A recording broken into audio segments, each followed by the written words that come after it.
உண்டு, சாஸ்திர சம்பிரதாயங்களும் உண்டு. அதை கட்டி காத்தால்தான் நமக்கு மக்கள் மத்தியிலே மதிப்பு உண்டு.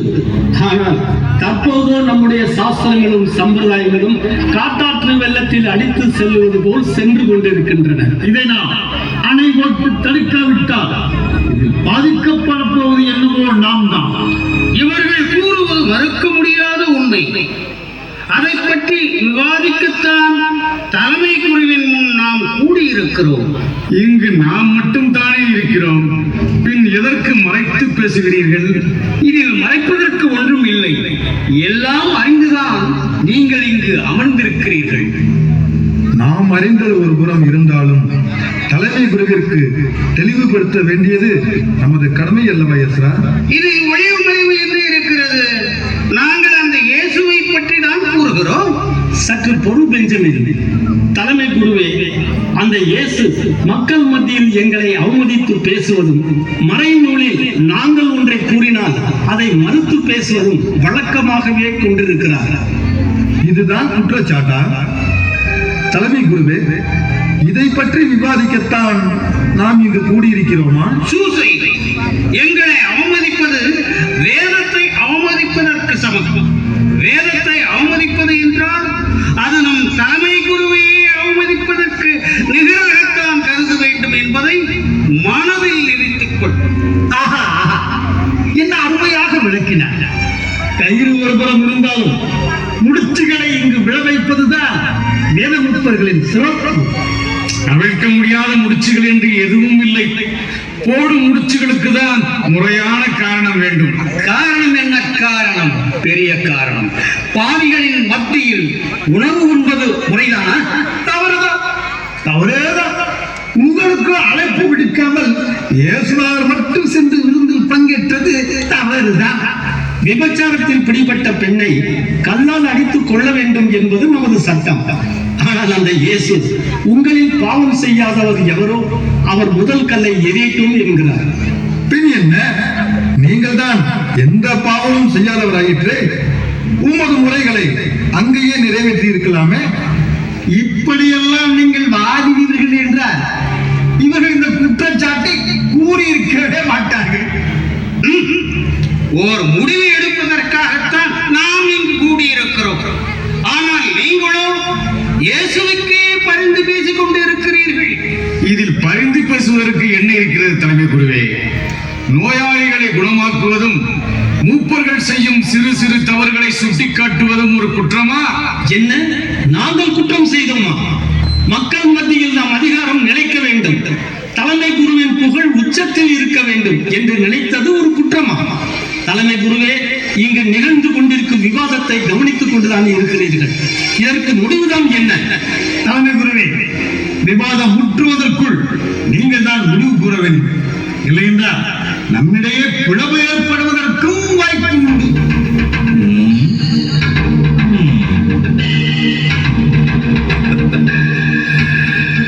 நீங்கள் தீவிரமாக விவாதிப்பதை பார்த்தால் மக்கள் மத்தியில் அந்த இயேசு மிகப்பெரிய இடத்தில் இருக்கிறார் என்பது தெரிகிறது. வேதமுப்பர்களே, இந்த கூட்டத்தை நீங்கள் இயேசுவின் மீது குற்றம் சாட்டுவதற்கு காரணத்தை தேடுவதற்காக அமைத்த கூட்டம் போல் தெரிகிறது. குற்றச்சாட்டை கூறும்போது அதன் தெளிவு இருக்க வேண்டும், அதன் அடிப்படை ஆணித்தனமாக இருக்க வேண்டும்.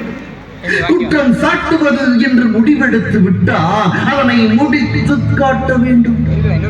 ஆனால் உங்கள் குற்றச்சாட்டிலோ எந்த தெளிவும் இல்லை. நீங்கள் கூறும் குற்றச்சாட்டுகளுக்கு அறிவத்தியா சூசையும் நிக்கோதேமும் மிக தெளிவான விளக்கத்தை முன்வைத்தார்கள். நிக்கோதேமும், நீங்கள் ஏதேனும் கூற விரும்புகிறீரா? தலைமை குருவே, இயேசு என்பவர் ஒரு சாதாரண தச்சனின் மகன். தன்னுடைய வார்த்தைகளினாலும் அருட்பொழிவுகளினாலும் நம்பிக்கையினாலும் பல அற்புதங்களை செய்து மக்கள் மத்தியில் பிரபலமாகி விட்டாரே தவிர இவர்கள் நினைப்பது போல் அவர் ஒன்றும் அதிகார மமதையில் அமர்ந்து விடவில்லை. அவர் அப்படிப்பட்ட ஆளும் இல்லை. இந்த ஆதிக்க வர்க்கம் ஏன் அந்த இயேசுவை பார்த்து பயப்படுகிறார்கள் என்பது எனக்கு புரியவில்லை. சூசை, நீ ஏதேனும் விளக்கம் தர விரும்புகிறாயா? தலைமை குருவே, நிக்கோதேமு கூறியது 100% உண்மை. அவர் மக்களை அன்பினால் ஒன்று திரட்டினாரே தவிர அதிகாரத்தினால் இல்லை. இதை நான் கேட்டிருக்கிறேன், அவர் அருகில் இருந்தும் பார்த்திருக்கிறேன். பிறகு என்ன ரூபன்? அந்த இயேசுவுக்கு அருகில் நம் நம்பிக்கைக்கு உரியவர்கள் இருக்கும் போது நீங்கள் ஏன் அச்சப்பட வேண்டும்? அதே சமயம் வேத மூப்பர்கள் கூறும் குற்றச்சாட்டுகள் உண்மை என நிரூபிக்கப்பட்டால் அதற்கான தண்டனையில் இருந்து இயேசு தப்ப முடியாது. அந்த இயேசுவின் மீதான குற்றங்கள் சரிவர நிரூபிக்கப்படாவிட்டால் அப்போதும் இந்த கைப்பாசின் முடிவு தெளிவாகவே இருக்கும். இந்த விவாதத்தை இதோடு முடித்துக் கொள்வோம். நீங்கள் போகலாம்.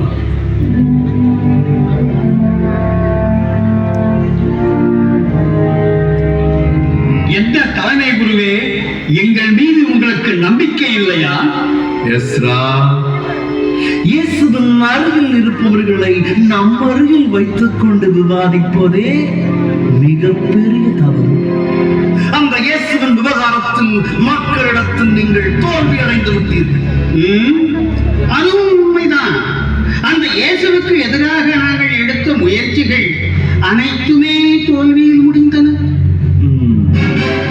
எப்போதெல்லாம் நீங்கள் தோல்வியை சந்திக்கிறீர்களோ அப்போதெல்லாம் இந்த கைப்பாசு நினைவு வருகிறதா? சரி சரி, போகட்டும். நீங்கள் நேரடியாக அந்த இயேசுவிடம் வாதிடுவதால் தான் நம்முடைய குழப்பம் வருகிறது. இந்த முறை அந்த இயேசுவுக்கும் மக்களுக்கும் இடையே குழப்பத்தை ஏற்படுத்துங்கள். வேண்டுமென்றால் ரோமையர்களையும் சேர்த்துக் கொள்ளுங்கள். நீங்கள் கூறுவது ஒன்றும் எங்களுக்கு புரியவே இல்லை. இழிந்து போன தம்பட்டங்களே, விளக்கமாக கூறுகிறேன், கேட்டு. பாவங்களை மன்னிக்க கடவுளுக்கு மட்டும்தான் அதிகாரம் உண்டு. ஆனால் அந்த அதிகாரம் தனக்கும் உண்டு என்கிறார். மேலும் ஓய்வு நாளில் நோயாளிகளை குணமாக்குகிறார். இது நம் வேத சட்டத்தை மீறுவதாகும். மக்களுக்கும் அவனுக்கும் குழப்பத்தை ஏற்படுத்த வேண்டும் என்றால் நாங்கள் சீசருக்கு வரி செலுத்துவது முறையா என்று கேளுங்கள். அவன் முறையான் என்று கூறினான். இவன் கடவுளுக்கு எதிரானவன் என்று கூறுங்கள். தவறு என்று கூறினான். ரோமையருக்கு எதிராக செயல்படுகிறான் என்று கூறுங்கள். அவன் மீது ராஜ துரோக குற்றம் சாட்டுங்கள். அருமை அருமை. இதனால் தான் நீங்கள் அசைக்க முடியாத சக்தியாய் விளங்குகிறீர்கள்.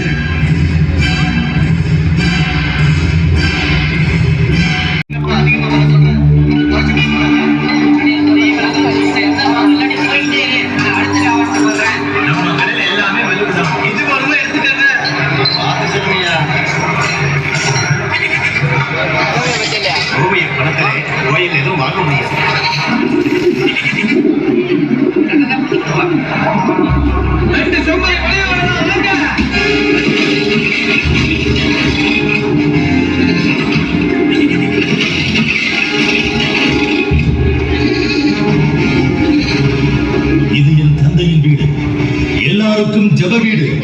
இதை நீங்கள் திருடனின் குகையாக்கி விட்டீர்கள். உங்கள் மேல் நெருப்பு மழை பொழிவதற்கு முன் இந்த ஆலயத்தை விட்டு வெளியேறுங்கள். வெளியேறுங்கள். இயேசுவே, உங்களுக்கு இந்த அதிகாரத்தை தந்தது யார்? இந்த ஆலயத்தை இடித்து விடுங்கள். இதை 3 நாளில் எழுப்பி காட்டுகிறேன். எங்கள் மீது குற்றம் சாட்டுவதற்கு முன் உங்கள் மீது உள்ள குற்றச்சாட்டிற்கு என்ன பதில் கூறுகிறீர்கள்? பாவங்களை மன்னிக்க கடவுள் ஒருவருக்குத்தான் அதிகாரம் உண்டு. அதை நீங்கள் கையில் எடுத்துக் கொண்டீர்கள். இது தேவதூஷணம். மேலும் ஓய்வு நாளில் நோயாளிகளை குணமாக்குகிறேன். இது நம் வேத சட்டத்தை மீறுவதாகும். உங்களுள் எவரும் தம் உரையாடு ஓய்வு நாளில் குழியில் விழுந்து விட்டால் அதை பிடித்து தூக்கிவிடாமல் இருப்பீரோ? ஆட்டை விட மனிதர் எவ்வளவோ மேலானவர் அல்லவா? ஆகவே ஓய்வு நாளில் மனிதருக்கு நன்மை செய்வதே முறை. நீர் சொல்வதும் ஏற்றுக்கொள்ளக்கூடியதுதான் போதகரே. ரூபன், இதை நாம் தேவதூஷணமாக எடுத்துக்கொள்ள வேண்டாம். போதகரே, யூத மக்களுக்கு ஒரு சந்தேகம். சீசருக்கு வரி செலுத்துவது முறைதானா? உங்கள் கையிலிருந்து ஒரு நாணயத்தை எடுங்கள்.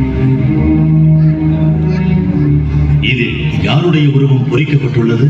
அரசர் சீசரின் உருவம் பொறிக்கப்பட்டுள்ளது. அப்படியானால் சீசருக்கு உரியதை சீசருக்கும், கடவுளுக்கு உரியதை கடவுளுக்கும் செலுத்துங்கள்.